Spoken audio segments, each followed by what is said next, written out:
Putting the interests of Greenwich first is more than just a slogan. It is what we do with and for our citizens, and we will continue to do so for the next 2 years. On Sunday afternoon, First Selectman Peter Tessie, Selectman Drew Marzullo, and Selectman David Tice were sworn into the Board of Selectmen for another 2-year term. A little over 4 years ago, voters took a chance on a rather unknown, unfamiliar candidate and granted me an opportunity to serve this great town. And with that opportunity came with a privilege to participate amongst many capable, well-intended people trying to do some good.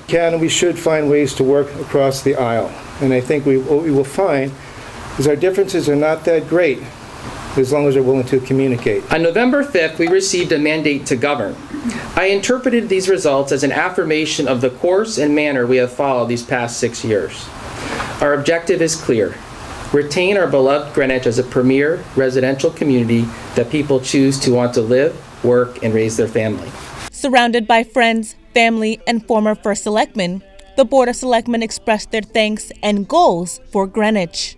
Now in town, we continue to navigate a challenging financial climate, and I believe we must continue to practice fiscal discipline. I believe that we must live within our means as we have to in our personal lives.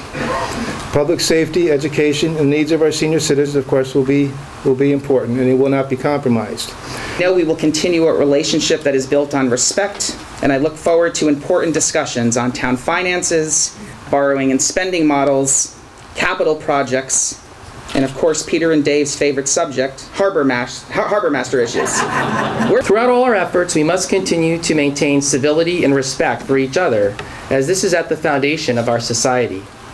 President John F. Kennedy said, quote, "So let us begin anew, remembering on both sides that civility is not a sign of weakness, and sincerity is always subject to proof." In Greenwich, Quadrupa Coffee, It'sRelevant.com.